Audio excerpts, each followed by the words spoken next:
It's your boy T-Brown Reaction. Today is you watching this for Films Friday, and since this is a week since I'm doing it pre-recording the day before because I'm gonna be away for the weekend, we're gonna jump into Critter Week as well too. We're checking out Critters 4. This one is starring a birthday sister of mine that is none other than a birthday twin of mine, is none other than Angela Bassett, who recently had her birthday this past Wednesday, as I did mine as well too. So we want to check out we're gonna check out first before you can check out Critters, a kill count will be coming soon that I kind of most mentioned on my community as well too when I shared it during the reveal and said this. But here we go. But I want to hear from their voice themselves. Let's check it out.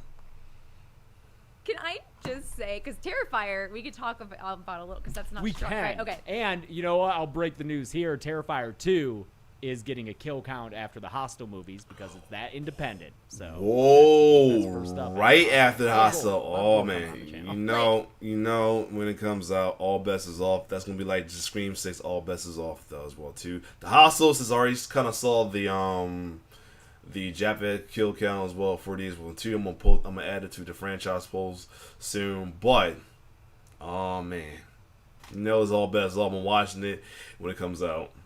Terrifier, I feel like we have such an interesting relationship with Terrifier because I love all the people who've made those. Yeah. Like, they're really, really kind, extremely talented, like amazing. I think the success that these movies have had in becoming this instant kind of iconic horror is really impressive and should inspire anyone who wants to work in this genre. We were mean to that first movie on the podcast. I didn't really like it. Yeah, we didn't love it. We reviewed it a while ago. It would have been like 2017, 2018 maybe probably, we yeah. reviewed it.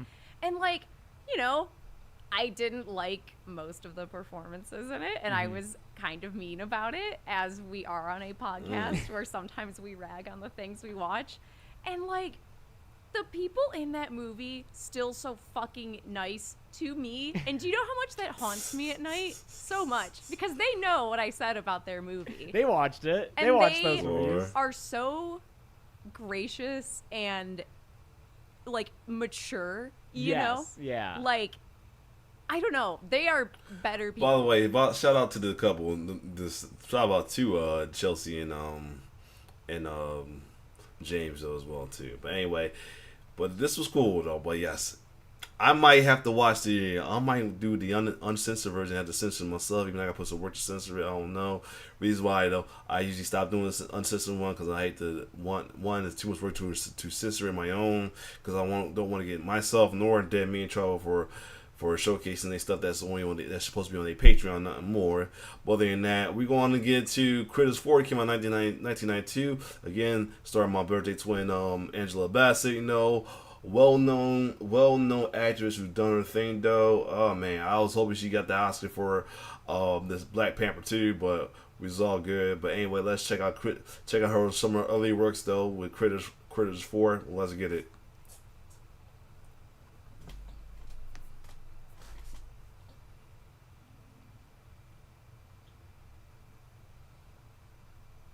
Previously on the Critters kill counts. Ooh.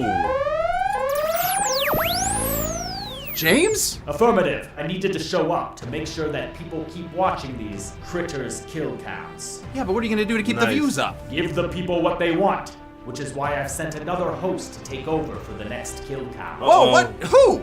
They're inside this pod. What pod? Oh, yes, let's see what happens. Can't believe you got a new host. Are you kidding me? Come on, I'm this channel's fun uncle that lets them drink beer. All right, let's see who's in here. Oh, hi, Molly. Whoa. Oh, God damn it. Here we go. Welcome to the kill count, where we tally up the victims and Wow. all our favorite horror movies. I'm Molly A. Dog, and today we're Sorry, They even got the dog in on the act. You gotta love the Dead Meat crew. this is just too silly, even for a Zoran kill count. All right, go on. Even Zoran like, no, we ain't doing it. Even Zoran like, no, we ain't doing this, though. I love it. Go on and get. Go on and get. All right, newest editor Sarah, roll that intro again. You got it.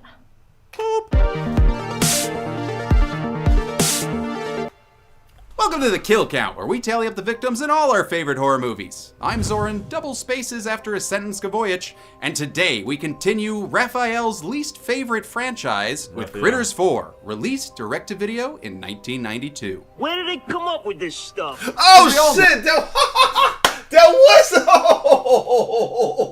yo! I didn't realize he was watching Critters. That was Critters when he came out of the movie theater. Oh shit! I didn't realize. Oh, I just not realizing that. Oh yeah, he was. That was like a Critter poster, and I saw Critters on was Critters on a billboard and the movie poster. Oh yeah.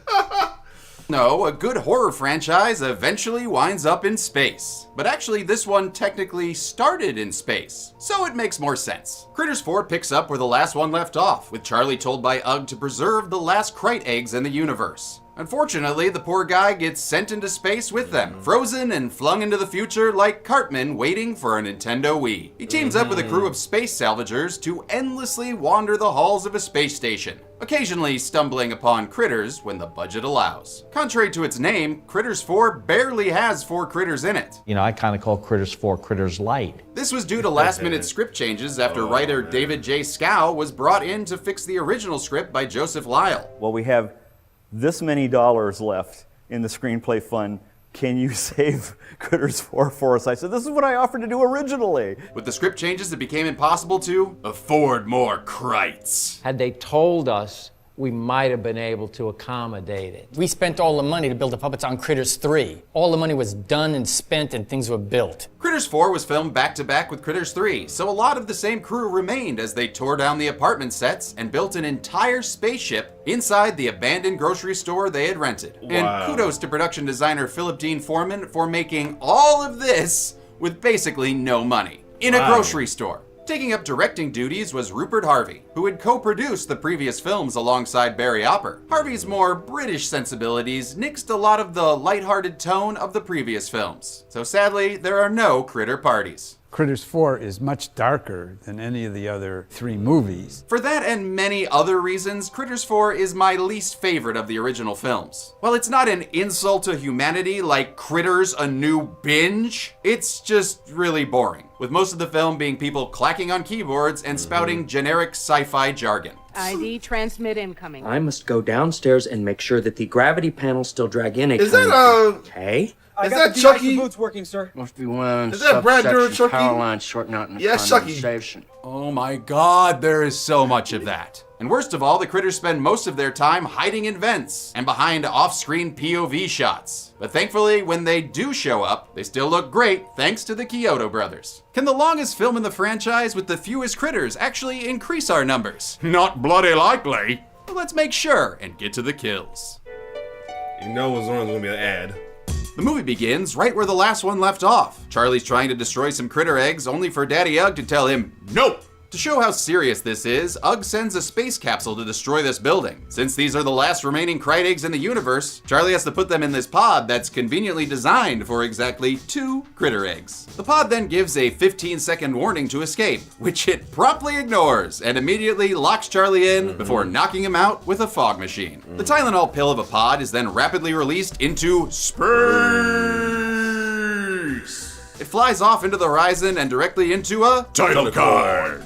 Oh man, that low budget explosion really setting our expectations here. We flash forward 53 years to the Saturn quadrant, where not Leonardo DiCaprio is juggling some planets. He then takes a moment to completely contradict the year we just saw by showing this is 2342 instead of 2045. Oh, you know, just a minor difference of 300 years. That's older than America. This is Ethan, an engineer apprentice on the RSS Tesla. The rest of the crew includes lecherous Captain Rick Buttram, the endlessly gum-chewing and confoundingly named engineer Albert Burt, the overly qualified pilot Fran, and Rob Van Bland over here is cargo specialist Bernie. Ethan can't wait to get home so he can see his dad again. The rest of the crew can't wait to get this movie started by taking Charlie's red pill of a ship with some literal shaky effects work. They pull the pod aboard and Ethan spots an old intergalactic council logo. Before they dissolve, Yeah, the old logo. So wait, did they dissolve or just get a new logo? I's confused. Dissolved or not, the crew reports their findings to this very Wayland-Yutani-like TerraCore, which just so happens to be run by UGG! I am Counselor Tetra. Oh, god damn it, movie, will you get your continuity right for like 5 seconds? Oh wait, Tetra? Now that logo makes sense. Tetra, is prepared to offer them 3 times the going rate for the pod, if they can make it to his station 3 days away. Actually, shouldn't that be 4 times in 4 days? That's a true Tetra. Nerd! The crew briefly argues about holding out for more money. And if I had a Nikola for every time they argued on the Tesla, I'd have 1 fake unit of currency. They agree to Tetra's terms and conclude this Disney ride line video that really just makes me miss the alien encounter ride they had at Tomorrowland. God, that was scary as hell. Much better than Stitch's crappy licking escape or whatever the hell that thing was. Some decent spaceship model shots eventually take us to the TerraCore base, where we meet the station's motherly AI. You may call me Angela. Ooh, that's a little awkward. We've already got an Angela on board? Yeah, that's right. Angela Bassett. Committed, had an intensity, very present. Who she is today, man. Great actor. In fact, let's take a moment to talk about the incredible cast who elevates this material much higher than it deserves. We of course have Academy Award nominee Angela Bassett, who was recently the epitome of Yas Queen in Wakanda Forever. The scummy captain is played by Danish actor Anders Hove, most famous for the Subspecies films. And then there's this guy. Why does that look so familiar? Well, it's probably because he's Oscar nominee Brad Dourif, previously seen on the kill count in the endlessly blocked Chucky recounts, and also several other films. And don't forget Bernie, he was the drug dealer in Twin Peaks. Oh, wow. Oh, and as for Ethan, I don't know, he's just some guy. An extended conversation with the ship's computer plays out like me talking to my Alexa. The computer's fucked up. I beg your pardon? It lets us know the station is abandoned, so time for Bert to get busy with his magic fingers. Brad came up with that whole bit that he would do sitting in his station. He would rattle off a bunch of keys and finalize it by just going bap, like that. He sees that most of the floors are shut down to conserve power, but on their level they have executive suites and a pharmacy that piques Bernie's interest. Just show me where the pharmacy is. Feeling a little bit under the weather there, Bernie? No, he's just finally trying to give us that Medicare for All plan his campaign promised. The computer's logic is about 50%, allowing for some nice comedic moments. Take me to the visiting ship dock. What? Ship's doctors will be found on deck 4, corridors 11. Cancel! Oh, it's so nice to finally see an AI that's as accurate as Siri. Soren, I found 2 accurate dealerships near you. Would you like me to book a test drive? Fuck off! Wait, no.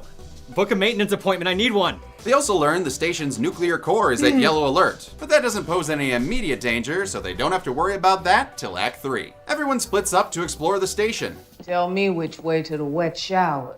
Oh, sorry, no wet showers in the future. We all just take dust baths like chinchillas. Oh, wait, never mind, there is still one working wet shower. And as Stella's got her boobs to the back of the camera, Captain Jack Pervo watches before joining her. Come here.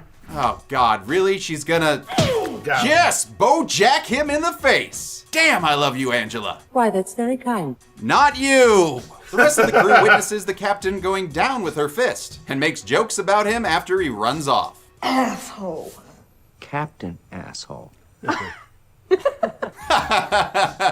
eye lines make no sense. The captain takes his anger out on the pod. The weapon sets off an alert, and we learn the best way to deal with Angela's broken logic circuits is reverse psychology. Do not give me security clearance to all levels. You have security clearance on all levels.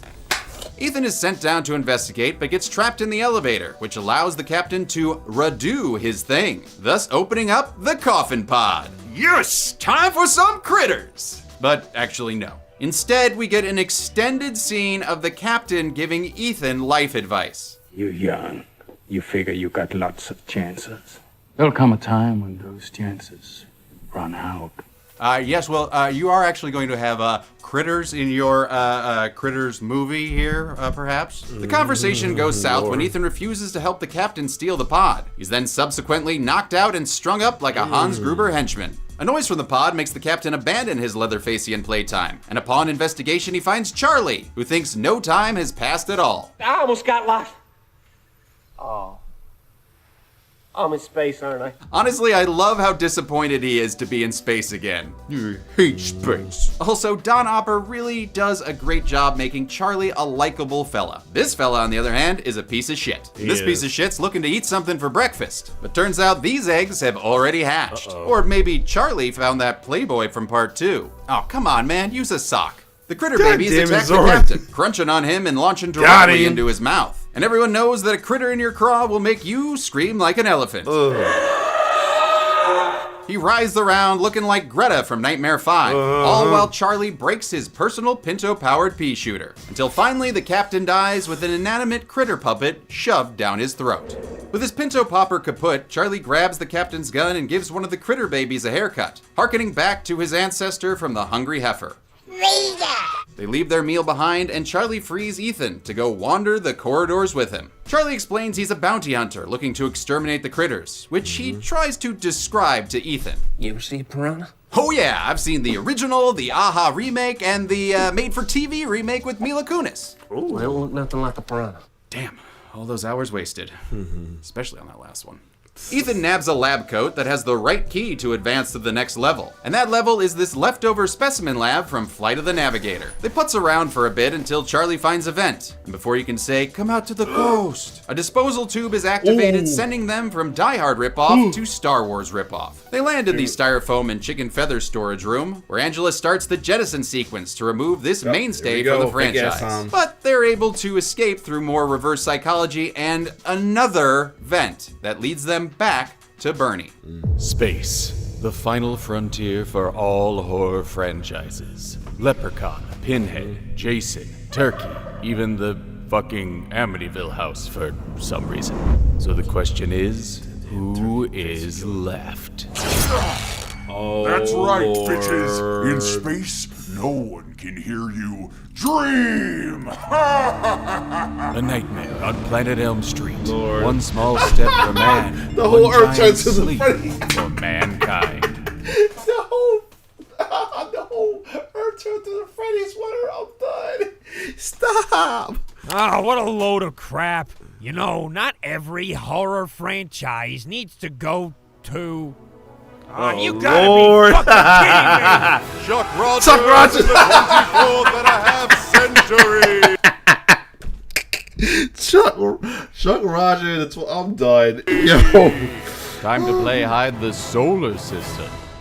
The crew convenes in the AstroTurf playroom, where Ethan lets Charlie know that his license is very expired. Charlie, this is like 53 years ago. Okay, so it is 2045? Dude, you gotta fix your calendar. Also, that license is so old, it somehow has lost the S on Grover's Bend. Okay, I'm sorry, who was the script supervisor on this? Diane H. Newman? Oh, come on, you worked on WandaVision and Friends. Actually, that finally explains why Ross misspelled Rachel's last name on the wedding invite.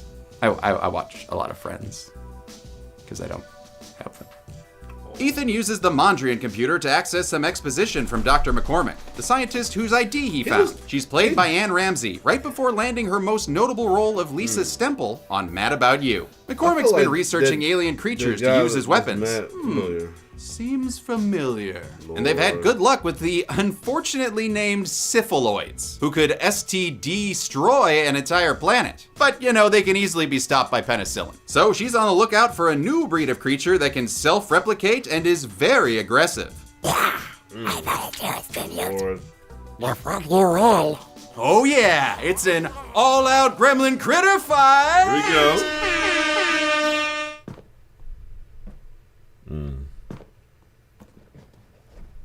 That's much lamer than I thought it would be. To save money, the critters have been watching all of this from the vent. They then see Bernie made off with Sarah Logan's key, and he uses it to open the door to the pharmacy, revealing a Shangri-La of pills, all stored without any labels. He grabs them like a kid in an opioid store, but a bioscan reveals the critters are on their way. Seems familiar. Oh, god damn it, it bit me. Bert tries to warn B. Ernie like a stuttering gas station worker, but the ponytailed plunderer won't possibly be placated without his precious package of pick-me-up pills! Oh. Zorn, did you over-alliterate, buddy? I'm good. The perps prolong pill pursuing. I'm okay. Gives the critters plenty of time to ambush him from outside and inside somehow. God, these things teleport faster than a Hayden Christensen movie to a Walmart bargain bin.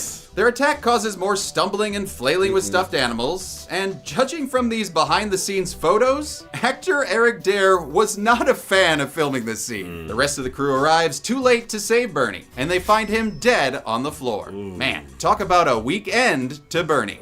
The critters use the kill count graphic as a distraction and plot a new course for Earth, you know, to get this franchise back on track. Unfortunately, the kids aren't alright. After Regala rebels against this tribe of eggs, she smashes most of them before Bert busts out his Chucky yell. Fred! I'm sorry, why would you stop her from... Whatever, it doesn't matter. They make it back to the ship and...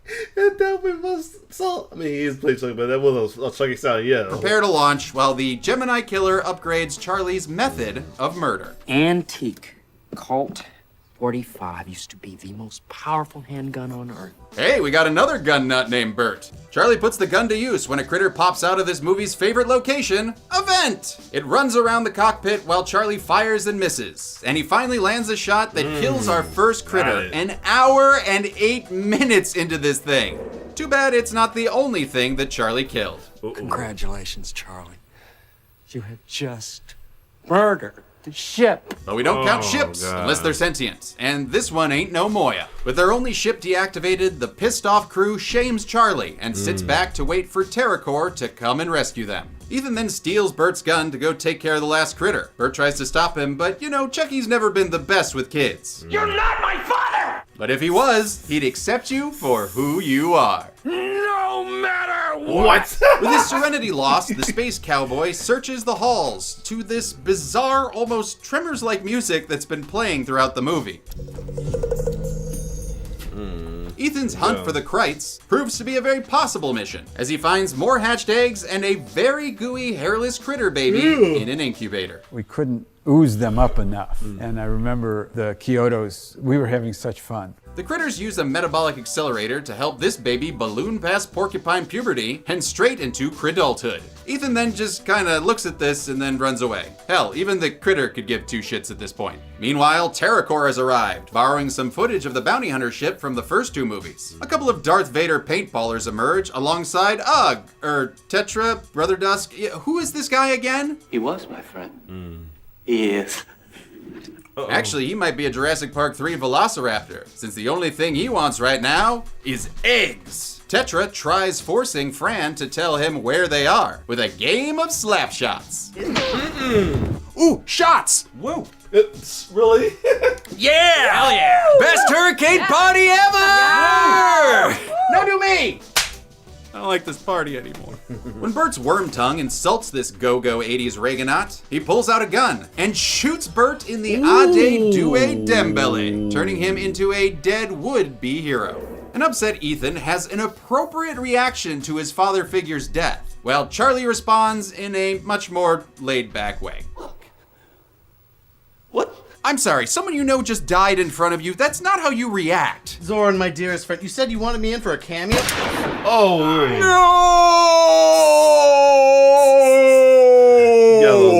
That's how you react to your friend just dying. All right, bit's over, Michael. Uh-oh.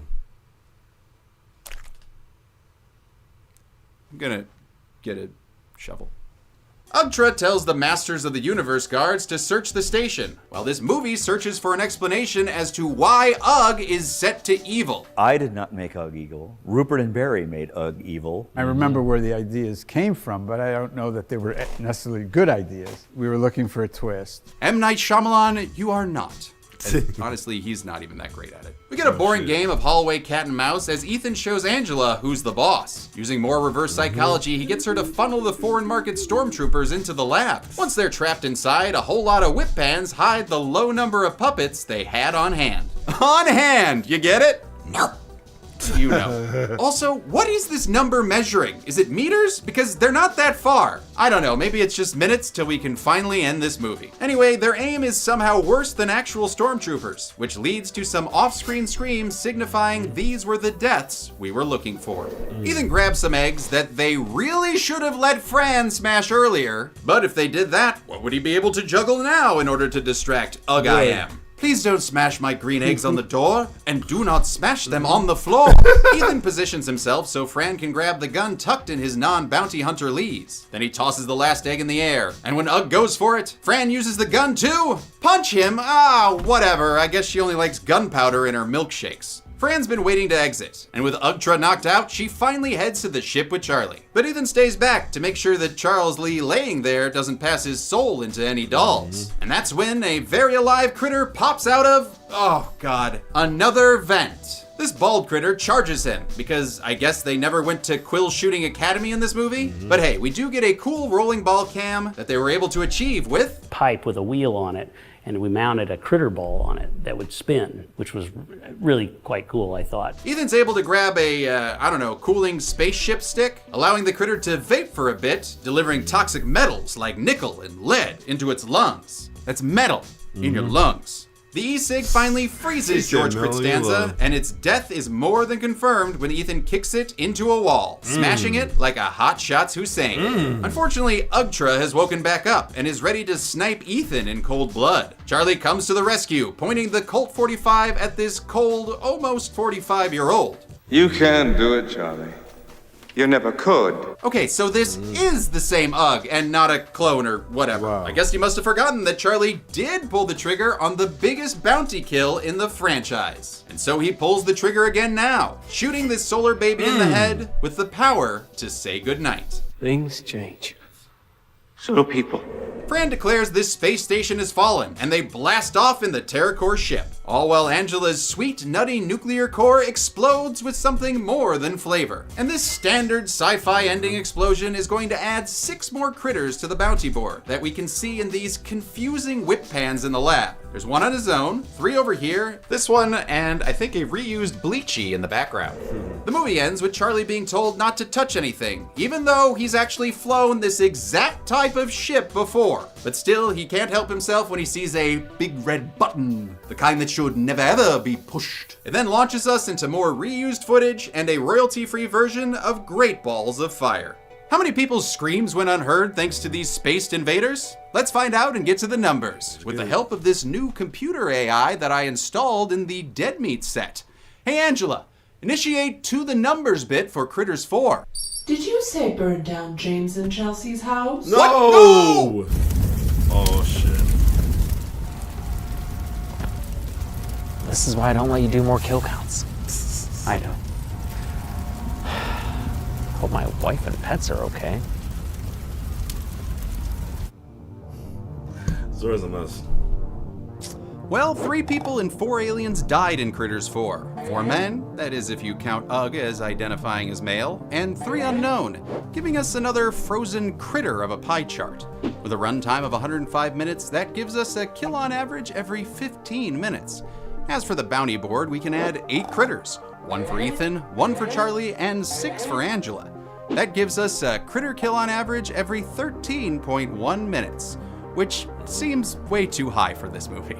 Look at the golden chainsaw for coolest kill to Captain Rick Buttram. The effects were a little limited, but hey, we've never seen a baby critter choke a bitch like Wayne Brady. Dull machete for layman kill goes to the 3 snowboard troopers, cause, you know, the costumes looked dumb, their aim was dumb, their off-screen deaths were dumb, just everything about this was painfully dumb. I mean, seriously, I think that's just tinfoil on their helmets. And the Bounty Booty Award for Best Critter Kill goes to Baldy. Sure, it may be derivative of Terminator 2, which, you know, came out that same year, but still it's a unique kill that isn't just shooting or blowing them up off screen. And that's it. Critters 4 came out in 1992 and has some incredible actors working with a script and budget that were less so. The next Critters film wouldn't come out for 27 years and would ditch basically all connections to the previous entries. I'll look at that one next week to finish off our Critathlon. But until then, I'm a man whose kill counts have more cameos than a Muppet movie, and this has been one of those kill counts. Yay, I'm not alone in the end card! So, I'm gonna ask the last of the critters. That'd be the final critter movie for Dead Meat that they cover as well too. Let me see, Dead Meat critters.